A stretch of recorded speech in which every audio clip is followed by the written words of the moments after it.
You're listening to the Onside Podcast, the podcast for innovation-driven entrepreneurship here in Atlantic Canada. I'm your host, Alex McCann, and this is Season 2, Episode 19. And in this episode, we're taking a look at climate-adaptive technology and how it's enabling communities.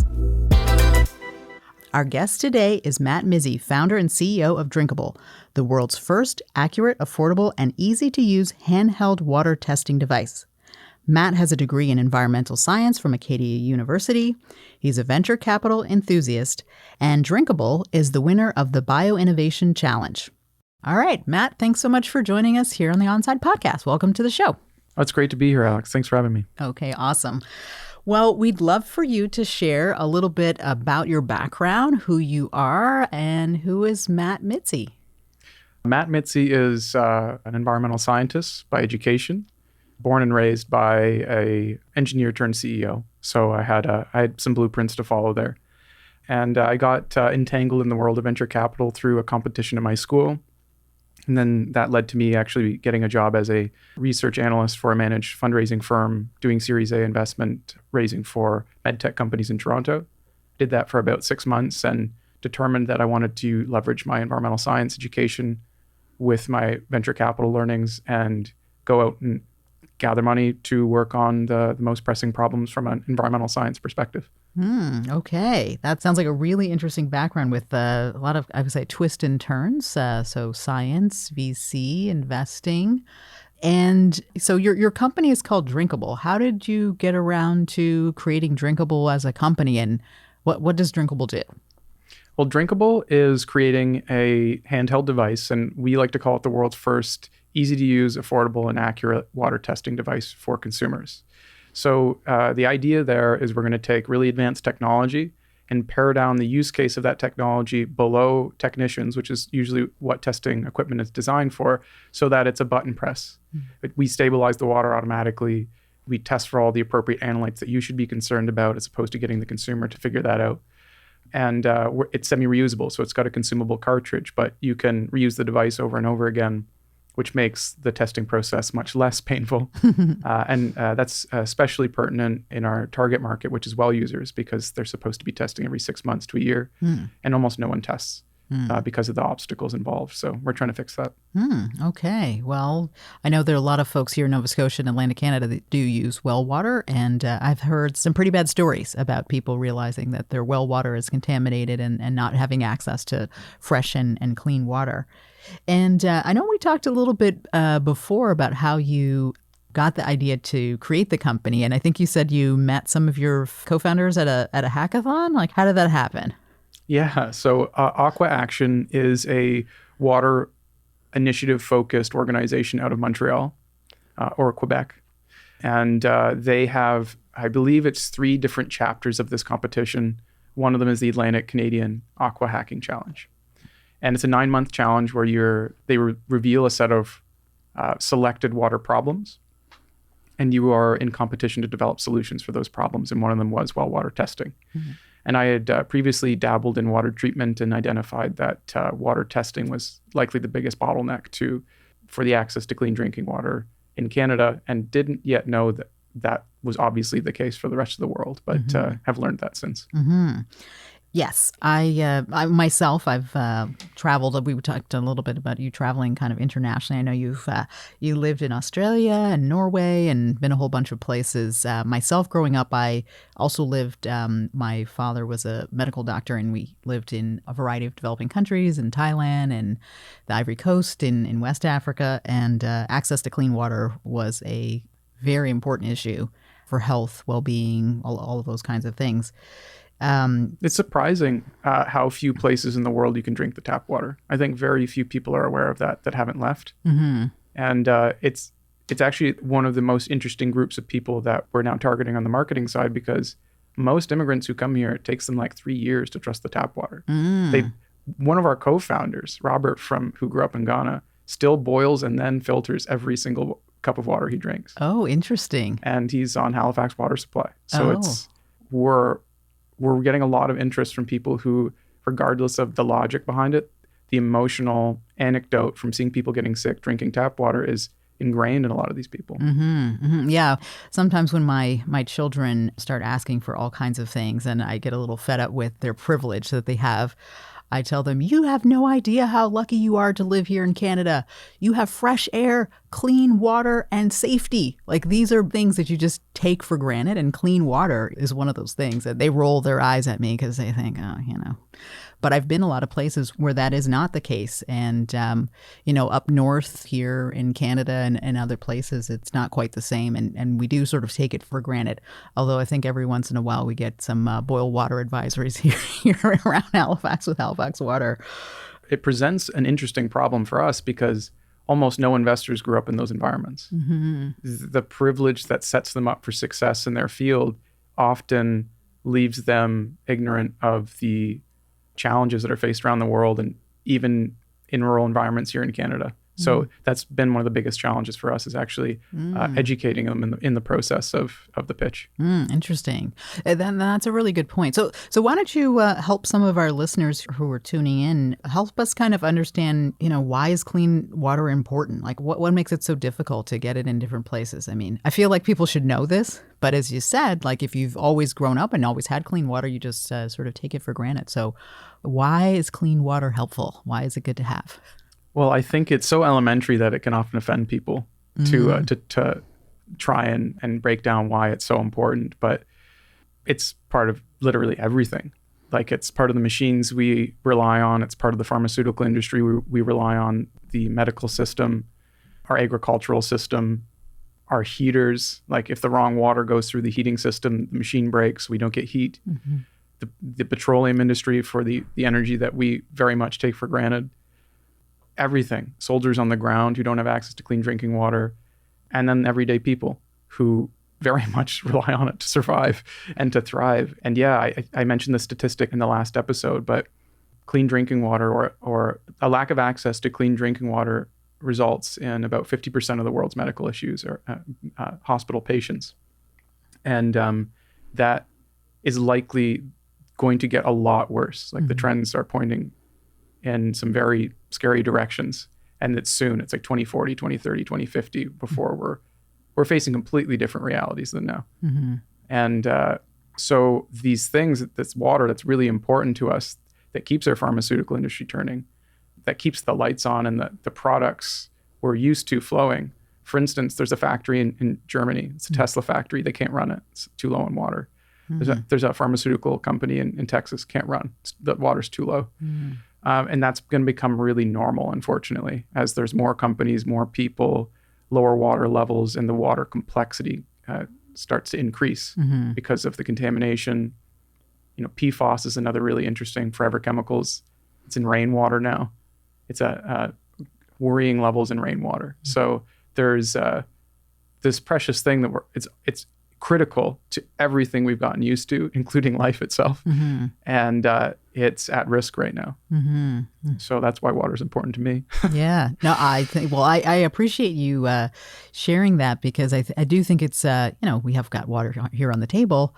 And when you have clean drinking water and you don't really have to think about it, I mean, even near my house, I can see the water levels draining in a lake that's near me, near Williams Lake and other places. And I've been following the news a bit about communities, especially in South America, where in Peru and other places where it's the water levels are not there, or they're not getting enough rain, it's drought, and people have to move. So there's, migration patterns are also being affected as well, because people can't go back to the watering holes that they're used to or have been there for generations, and whole communities are moving, and it's impacting migration and, urbanization and things like that.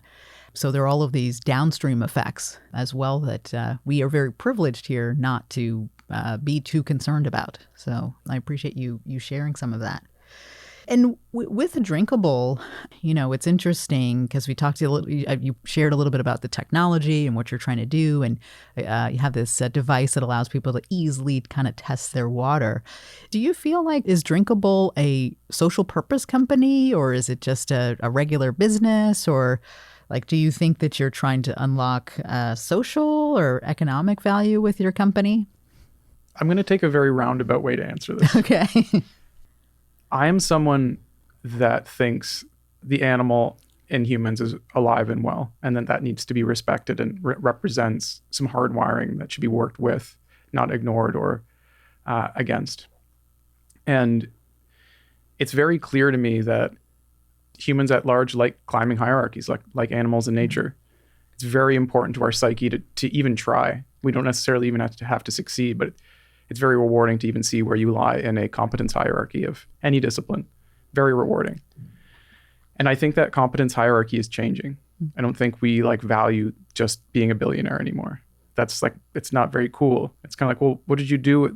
That money represents literally millions of hours of human firepower, of getting things done. And if you're just launching cars into space with it, I don't think people are excited by that anymore. And a big part of it for me is there are people who are far more competitive than me, and that's saying something. And I would love to set an example of a hierarchy where you can utilize a profitable company to solve a world problem and get recognized for that. And I think that recognition is something that everybody's ultimately looking for, but might not know that hierarchy is there. And I think the success we've had at Drinkable, it's almost too much over the past year. I don't love seeing my face on a weekly or daily basis on LinkedIn by someone sharing a success story or something. That gets old pretty quick. And the fact that it's already old is kind of frightening me a bit. But I think that that's going to do wonders to show that that's how you achieve this thing that's really rewarding on an animal perspective. And it just feels good. It gets to scratch all the itches that we're after. It's we want responsibility. We want to be important to our communities. And I don't think there's a person on the planet that would prefer to be poor versus financially well off. So yeah, I think from a human perspective, that's the angle. But from a success perspective, the fastest and most effective way to do this quickly and responsibly, in my opinion, is to work with the private side of society, which is get a bunch of funding, maybe ignoring some of the roundtable discussions that would slow things down within government, and promise a return to investors that are willing to take a risk, model the company to fit their very specific investor needs.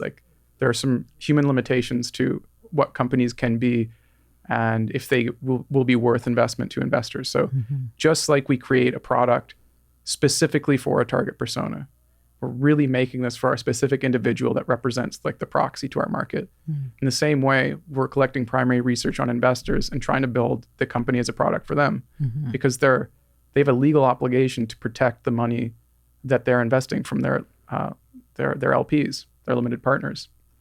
So we're trying to make their job easier. And in so doing, we're making our jobs on the fundraising side a lot easier. So I think all the right rationale needs to be built into the structure of the company from the get-go. You can't wait to figure out what your culture is down the line and what your purpose is and what the whys are. I love that. I think that's so important because it's a I don't want to say it's a lot easier to do at the beginning, but if the what do you call it? You put the cart before the horse. It's if it's out down the road and it's rambling down the road and you don't really have a good control over it, it'll get out of control. It's much harder to bring that back in, to bring in the culture, bring back in your strategy around how you're going to line up investment and those kinds of things. I know you had mentioned that you had some background looking at VC and being familiar with that, prior to founding Drinkable. How did that sort of impact how you decided to go about sort of creating the company? It's huge. If I had just come to this with the environmental science perspective, I would have worked with the technologies that are currently available. I would have created a revenue-based company, grown very slowly, helped a small amount of people, probably had an easier life. But that isn't what needs to be done right now to solve problems at the pace that need to be solved. Because if we don't, the world we're going to be left with is a world that we're going to feel, I think, personally accountable for. So once I learned that venture capital was a faster way to get the fuel that's needed to solve this problem, not just for one group or one person, but could be applied elsewhere because of the scale. Yeah, very fundamental to the direction we went. And it was part of the night before the semifinals pitch of the Aqua Hacking Challenge. I reconfigured the business model and found like this is the business model that would attract investors. This is why we're doing this. This is now scalable. So from like literally day zero, that has been something that has been really important to me as a co-founder.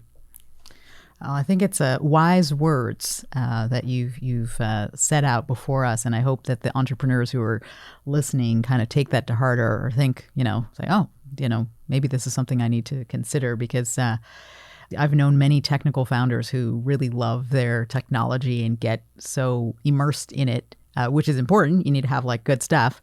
That's the hierarchy they're climbing. Yeah. That's what they've been taught. They're in academia, and if they stay there too long, like that's the hierarchy that becomes rewarding. And sometimes we have to break out of our comfort zones and look at the big picture and the long term. Like you've got a life ahead of you. Do you want a stack of papers, or do you want to look back on a legacy of change? Yeah. Well, how do you want to drive impact? Like where do you want to show up, and how do you want to drive that? So you've been out on the road, you've been pitching and trying to raise money for this company. And I don't know if you have much experience or perspective about this, but, do you feel that the landscape that's out there from a VC or angel perspective is a bit different for companies that are focused on sustainable technologies or climate adaptive technologies, or, things like that where I guess maybe Drinkable would fall into? Do you feel like that landscape is a bit different compared to maybe other, obviously, people making apps and, things like, I'm sure you have a component of that, but is that a bit different? What is that like? I think it's more difficult. So it's easier to get non-dilutive as soon as you're trying to solve something that the government gets votes from helping to solve. Sorry to put it that way, but that's the reality of how things often work. But on the flip side, as soon as investors see that the drive for the solution is not scale, it's not a return on investment, like those sorts of things are often woven into sustainable companies. It's this like, I'm doing this because I was really sad one day and I didn't want to be sad. And I know that's an oversimplification, but that's how a lot of investors look at it. It's just like this, here's this person who's trying to feel good, but are they going to make difficult choices? And do they have the heart to be, frankly, as cold as you need to be sometimes? And it can be really hard, for instance, letting a co-founder go who was critical for the ideation stage, but that's all they want to do. They want to keep ideating. And when they might have had a significant chunk of the company, you're killing the company to not have those hard conversations.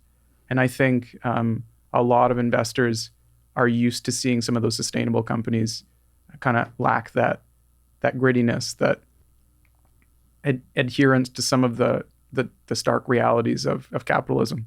Having to make hard choices. Yeah. It's competitive. So it's, I'm still friends with everyone really, but we had to let one of the co-founders go for that very reason. And that was incredibly challenging. It took months to build up the confidence to do that, to even hint at that. And, the first conversation is definitely the hardest. Yeah. But I think that's the sort of angle that a lot of investors look at a company and go, it's too soft, or it's likely to be too soft.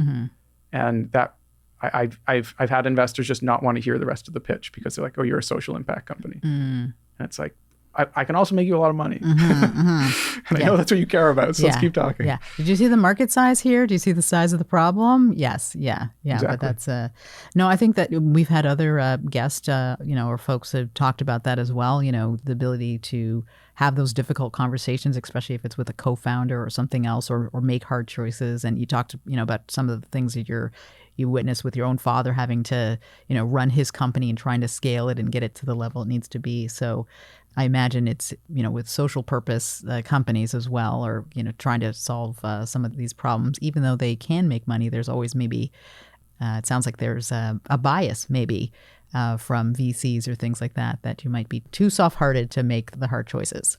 Well, I think a good example of the perspectives a lot of the top investors take, Andreessen Horowitz, which is like one of the premium investment groups, like crazy deep pockets.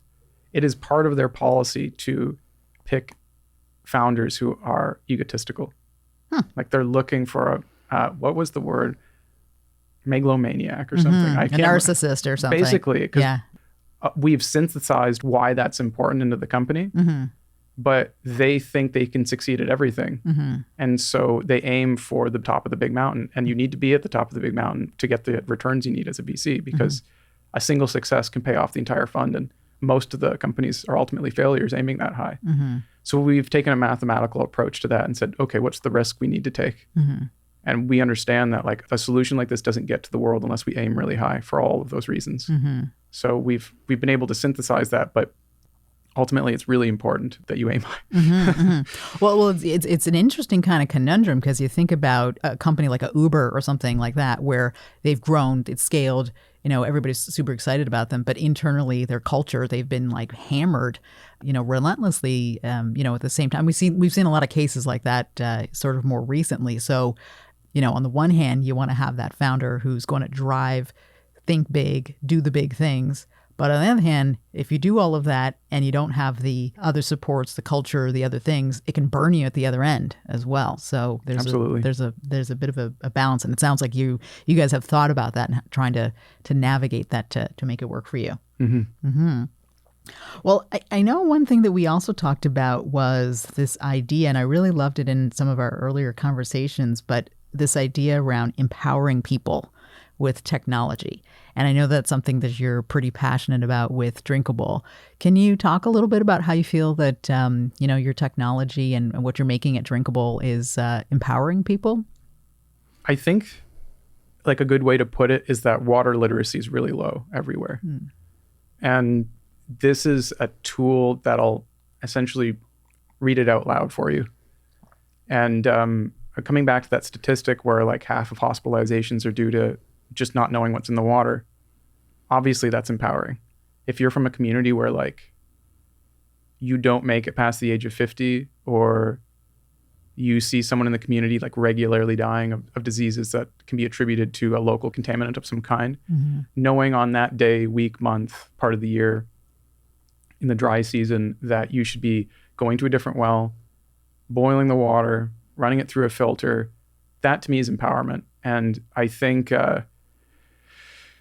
in the Syrian refugee crisis, as an example, you had like a 5-year drought around the city, and a lot of people not able to manage the safety of their family, probably seeing their kids get sick on a regular basis. And at some point they said, I'm going to give up everything and walk to a city nearby. And it completely devastated the local infrastructure, because the water resources they had there could not support the ballooning population. So it caused the entire city to collapse. And I think that's a warning for the future. Like, that's going to happen everywhere. And in a lot of cases, the government isn't going to be the person that gets you clean drinking water. And so I view this as adaptive climate technology, because it will empower people to find another puddle if they need to find another puddle. Don't drink that one, drink something else. And, maybe weigh up, I'd rather drink arsenic than a lot of bacteria. Like, those are challenges we don't face here, but that may be something that is required to help a very changing landscape over the next 30 years. Yeah, that's, gosh, I just got this really heavy feeling. Unfortunately, I think it's due. Yeah, because as we said, we're very lucky here. We can just, we're having tea and things like that. But, people are on the move, and you may need to make a decision about what pathogen am I willing to ingest, because the human body cannot exist without water. Is it 3 days? I think you can survive without water. But anyway, it's either way, so we're talking about, some communities just, needing for healthy well water. But, in other cases, there could be groups of migrants or in a refugee camp or, other places where the water resources really, really, really stretch thin. And maybe in a lot of situations, they wouldn't be a refugee if they could have managed their environment better, not had this feeling like I'm letting my kids down. Oh, I can stay here. And like, we've got 4 different water sources. And as long as I can juggle in between them, we get to stay here. And I can continue the community and the culture that we've built up over many generations in this one spot. That's a lot to give up. That would be enormously devastating to not be able to manage your own essentials. So again, that's where the autonomy comes in. Well, I really appreciate you sharing your perspective today around why water is so important, why it's important to you. what Drinkable is trying to do and create opportunities for people to have the information, the knowledge, and empower themselves around the decisions that they make when they are testing water and seeking water. And I hope that folks will take heed to that. Any last parting words you'd like to share? I do have one more question, which is our typical on-site question that I'd love to ask you. But any parting thoughts kind of on climate emergency, climate change, where we're going with that that's on your mind? There's a lot to say. Or a call to action that you think would be useful for people to consider. I think I have a very centrist perspective on a lot of topics. And this is one where I feel like I can understand why a lot of people on one side would prefer to believe that the climate situation isn't as dire as it really is. And I would encourage everyone to reconsider the narratives that make the world comfortable enough to not be stressed in and to allow the stress to be present. Because without that stress, we're not going to be motivated to make the choices that we need to make to mitigate a lot of what's coming. And ultimately, you're going to thank yourself for doing that. So just ask yourself the hard questions, regardless of which side of the fence you land on, and find a way to be part of a brighter future as opposed to a stagnant one. Okay. I like that. Okay. I have one final question. Love to ask all of our guests about this. And that is really just around innovation-driven entrepreneurship. What does that mean to you? Using anything new to improve access to something somebody else wants or needs. Whether that's a service, if that's a car, if that's water, if that's helping someone, I don't know, give birth. Those are all pretty great things. So if you can make them better, then I think you're an entrepreneur. If you're making money in the process. If you're doing it for free, then you're just a saint. Okay. But I think the innovation side doesn't necessarily even have to be technology. But as long as you're blending maybe two old things together or optimizing something that came before, if you're fixing something, if you're making something new, I think you're an innovator. Okay. I love it. And if folks want to know more about Drinkable, how can they find more information about Drinkable? I would love if more people learned about Drinkable. So you can go to www.drinkable.tech, TECH. We do have pre-orders open for our version 1, which hopefully we can launch fall next year or late summer next year. And yeah, if you have any questions, please email us at the email that can be found on our website, info@drinkable.tech. Okay, that sounds great.